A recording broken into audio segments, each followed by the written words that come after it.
Alright guys, how's it going? Awesome Soul here, and I am joined by a guest. I am joined by Roland of the GamerGuide channel. Hey, what's going on, guys? Yeah, so we are here to give our thoughts on the chain gun and the EMP. I know it's a little late for me, but as I said in the last video, I was kind of invaded by some very loud people, so I couldn't really do a recording that night. But yes, this is the Jackrabbit, my brand new Mac. If you were on the live stream that I hosted on the day of the update, you will probably remember this guy. And Roland, what are you driving? It's called the Centurion. It's a, or Centurion, I think it's hard to say that word, but it's a multi-purpose hovercraft. It's supposed to be good for healing, and then also really versatile in combat too. Nice. So good all-around support unit. Very good, yeah. It's got 7 SMGs, 4 of the Plasma Devastators, and 6 of the Menders on it, and then a power module. Ooh. So it's really supposed to kind of be a jack of all trades. Yeah, sounds good. But yeah, it's worked out really good for me. So I'm going to be doing a video on this a little later, and some of my other hovercrafts. So how have you liked the new gun? Initially, I was kind of up in the air about it. On the day of the update, I was kind of not really digging it, just because of the 4.5 second charge up time, the damage was a little low, and the power usage was pretty high, but if you don't know, they actually changed it around, so now it's a 3-second spin up time, so it's a 1.5 second decrease, and it makes a considerable difference. Even though the power... actually I was reading that, so it's like 12,500 damage now instead of 11,200. Yeah. Which should really help a lot, I'm thinking. So it made me a lot more interested in trying out some builds with it. Yeah, so it definitely. looks huge, though, on your vehicle, for sure. It is. A lot bigger than I intended it, or I thought it would be. But, yeah, so they actually did increase the power usage. So it takes more power per bullet now. The thing is, though, it's more power efficient, I guess you could say, because of the spin-up time. You're not losing, or not wasting power in that 1.5 second where they cut the time by... Or the spin-up time. You're gonna get more damage quicker. Yeah, so that's good. Are you using a power module on that? I didn't see one, but no, I didn't have room for it, unfortunately. Yeah, CPU at 325 is 325. It is the most CPU-intensive part we have in the game currently. Actually, no, that would be the Mega Mech leg. Is it still? I thought that trumped it, but I could be wrong. Oh yeah, no, it's not. They cut. It was 410. Now it's 400, but not anymore. 5. Yeah, so I think that actually is the most CPU intensive part now. I could be wrong on that, but I think they lowered the mech leg part. So yeah, I'm pretty sure. Yell at us in the comment section down below if we are completely wrong. But anyway, I did get really lucky after the patch note. The very first daily chest I opened, which was the Protonium one, I ended up getting that EMP module. Yeah, you were telling me to that. show that off. That was really lucky. that was kind of a nice little surprise, but because I didn't really want to buy one. It seemed like one of those things that I wasn't really sure about after kind of getting the conceptuals on it. So I tried it out on like a demo, like a mock-up hovercraft that uses 3 modules, which is a ton for any vehicle. I just wanted to kind of see how it would work out with the EMP, and I wasn't super impressed with it, honestly, so I'm kind of glad that I didn't put the Robits into it. But I don't know if you had a chance to try it out. What did you think about it? Yeah, I installed it on my Gremlin. If you guys remember way back in Halloween, I made that bot. But yeah, I managed to get in the EMP. Nice kill there. I managed to get the EMP inside of it, and it is incredibly underwhelming, I must say. Yeah.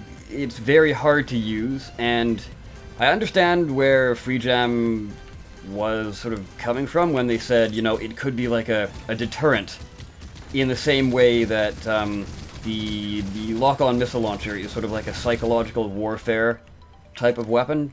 Because, I mean, when you have that lock-on on you, you definitely react. You're like, oh crap, I do not want to be here. I want to move right now. And that's what they're kind of saying in the patch notes. They're basically like, it'll deter people from coming here. And, I mean, it's not really as big a deterrent, I feel, as the lock-on missile launcher is. Just in the way that you set it down, and you've got 3 seconds to react, or get out, or just stay out of the ring, and then it instantly zaps on the ground. It's not like Right. I long agree. I'm glad they effect. increased the duration a little bit to 5 seconds, because before it felt like you didn't even really care that much if you got EMP'd. And I mean, it was super hard to get hit with it anyway, because it's such a small radius. Yeah, and So, I don't know. To me, it seems like I'd rather have any other module than the EMP module. Yeah, And agreed. I mean, for 325 CPU, I just don't think it's a good investment. So absolutely, that's my yeah. take on it right now. It needs a really, really big buff. Yeah. You know what I think would be kind of like cool is if it was, even if it was just like a direct short duration stun where it would always hit like one enemy instead of being area effect. I think it would be a lot more like interesting, at least for me. Yeah, So I'm sure people would complain about that though, but yeah, I think they would. I personally do like the area effect. I just think it needs to be bigger, and or drop the charge uptime to like 2.5 seconds instead of 3. Just so they have less time to get out of the ring, and maybe it'll be a bit more effective. yeah, I agree. Yeah. Kind of feel bad for the enemy team. They didn't have one person spawn in. Right. It's been a pretty easy match so far. Yeah. Oh. Must have gotten One of the to show off things chain that I gun, did really like about this last patch, though, is the new arrow rods. I've really been enjoying like building new things with that.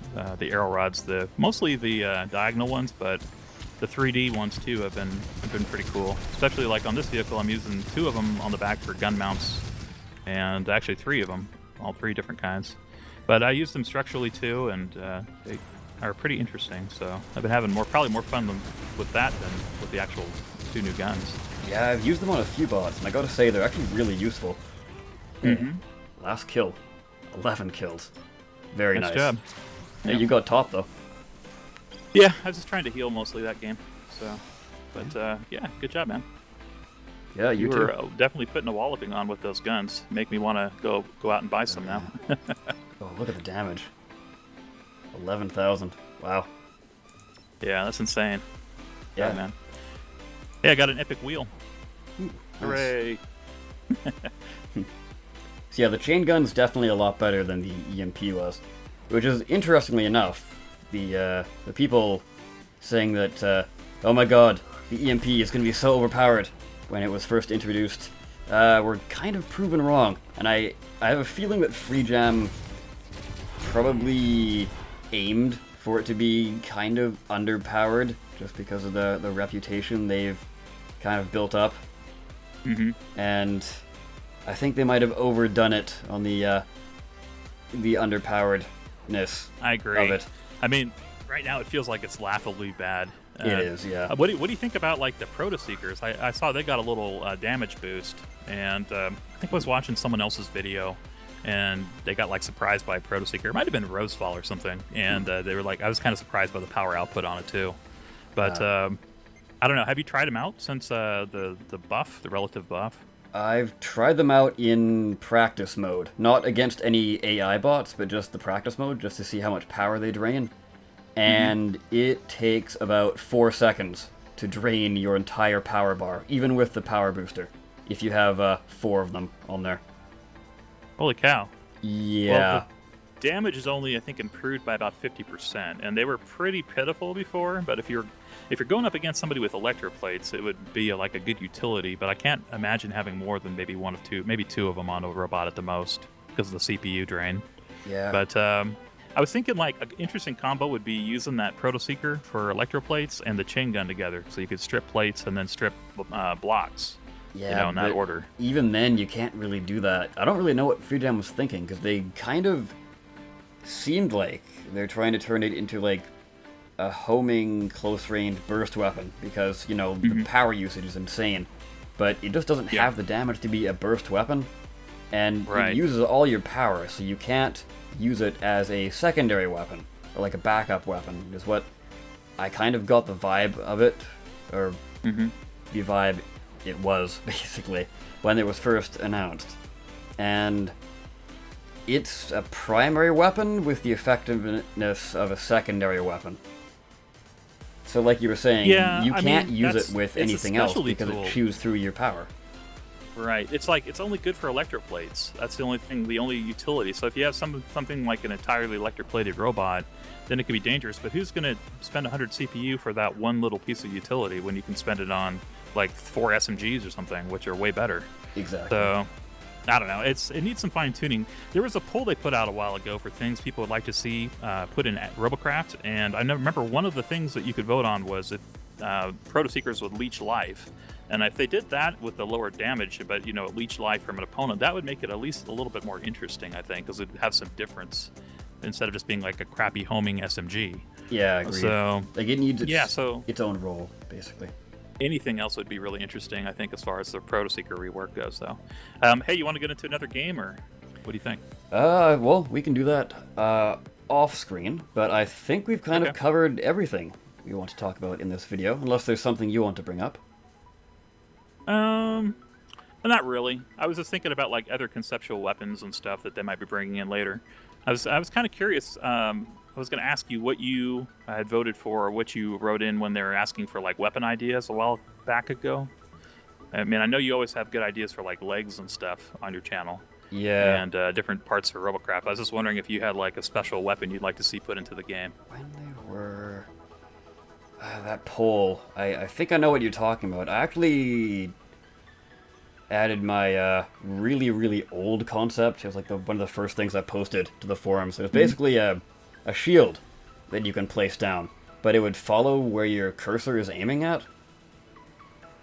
But, yeah, that's really cool. Yeah. That'd be useful. Mm-hmm. But it'd also take kind of the other shield out of the game, though, I guess, too, right? Yeah, I proposed this before there was the shield. Yeah. Okay, that's been a while back. Yeah, it was. So, yeah, I remember, if it was, gosh, has it been that long since that poll was? But anyway, I remember mine was like a grappling hook. I'd love to see like a harpoon gun or like a grappling hook come into the game. That'd be really cool. Yeah, that you could use as like movement and a weapon. So like if you hit somebody, it would do some damage or like knock them back or something. Or if you're a helicopter, or you could like choose the hook on or move with it. Anyway, I'd love to see something like that. I think somebody should do like a conceptual on a grappling hook or a harpoon gun. Yeah. So that'd be pretty cool, actually. Yeah, it would be. Anyway, that's all I got. Cool. All right, I guess we can wrap the video up. If you guys don't know who Rollin is, like again, if I could speak properly, he is on the GamerGuide channel. Link in the description. He does some Robocraft stuff as well as a few other games. I would definitely recommend checking him out. So, yeah, if you want to send us off here. All right, well, thanks for watching, guys, and we'll see you in the very next video. Later. And, of course, I've been the Awesome Soul, and I will see you next time. Take care.